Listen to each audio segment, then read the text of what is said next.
Oman पर Iran से deal मानने का दबाव। अगली खबर देखिए, अमेरिकी डिजिटल अखबार में बड़ा दावा।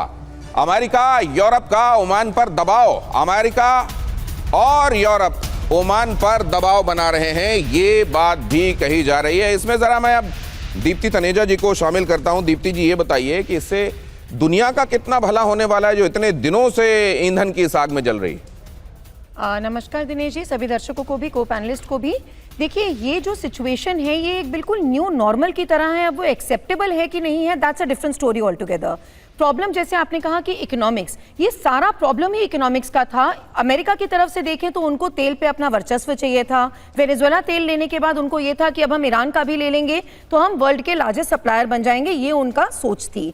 लेकिन इधर ईरान ने भी जो गिव अप नहीं किया, 28 फरवरी के बाद से लगातार जो हमने देखा, जब युद्ध चला भी, एक्टिव मोड में भी चला, और फिर जब 17 जून को डील भी हुई, मुद्दा सारा आके अटक गया इकोनॉमिक्स पर ही और स्ट्रेट ऑफ हॉर्मुज पर ही। तो स्ट्रेट ऑफ हॉर्मुज के लिए वो टोल की बात कर रहे थे। मैं तो 17 जून के बाद भी, जब ये वर्साइल में ट्रीटी हुई थी, तब भी मेरा यही मानना था कि ये बहुत फ्रेजाइल ट्रीटी है, क्योंकि IRGC नहीं मानेगा उसको फ्रीवे बनाने के लिए।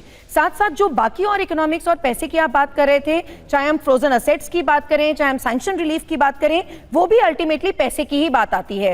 रिकंस्ट्रक्शन फंड का ये मुद्दा था कि रिकंस्ट्रक्शन फंड जो $300 बिलियन का डिमांड था ईरान का, तो वो आता कहां से? वो मिडिल ईस्ट की कंट्री से आता, या अमेरिका तो नहीं देता उसको। तो अब ले दे के जो बात छूटती है वो यही समझ में आती है कि हॉर्मुज से ही टैक्स वसूली होगी। अमेरिका को पहले भी उस पर आपत्ति थी, जैसे अभी बाकी मेरे पैनलिस्ट ने भी कहा, अमेरिका को आपत्ति अभी भी होगी। लेकिन पॉइंट यही है दिनेश जी कि ऑल्टरनेटिव क्या है।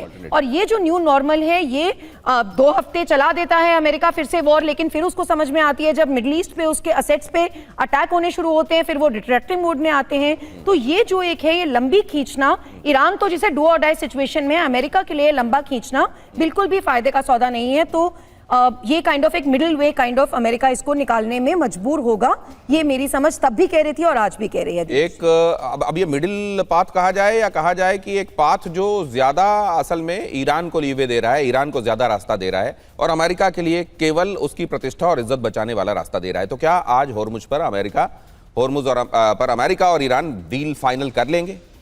क्या एक बार फिर से जो बात बढ़ी है मंजिल तक पहुंचेगी, और मंजिल तक पहुंचेगी तो स्थायी रहेगी क्या, या वैसे ही क्षणिक, वैसे ही फ्रेजाइल रहेगी जैसा पहले भी आपने देखा?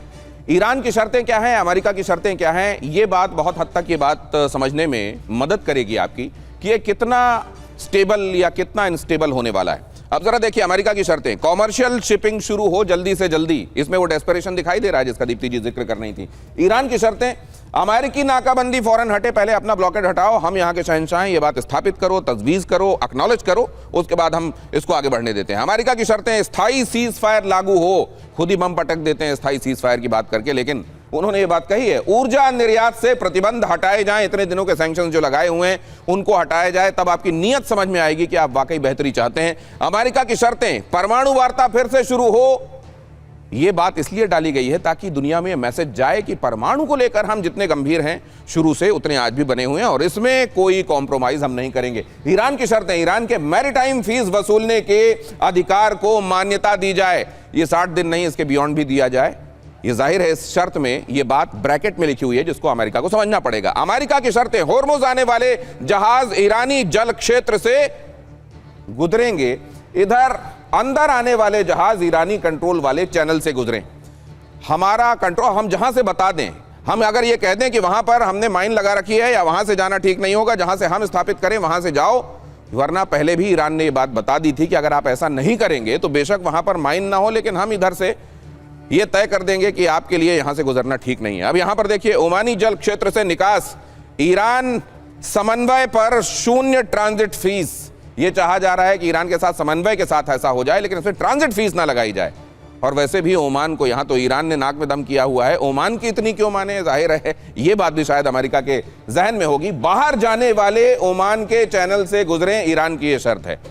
अब ये जो शर्तें हैं, इनमें असल में लिखा क्या हुआ है इंटेंशंस के लिहाज से, ये ब्रिजेश जी के पास जाएंगे तो हम समझेंगे, लेकिन जरा देखिए, माइन हटाने के साझा प्रयास हों, अमेरिका ये बात कह रहा है, और ईरान की शर्त है सेवा शुल्क ओमान ईरान के बीच में आधा आधा बांटा जाए। मतलब जो आप ये कह रहे हैं कि इसमें समन्वय में काम हो जाए और पैसे ना देने पड़े, ऐसा नहीं, पैसे देने पड़ेंगे और आधा आधा बटेगा, ये बात आपको मंजूर होना चाहिए। और यहां कहा जा रहा है कि एक स्थायी कॉरिडोर की स्थापना की जाए।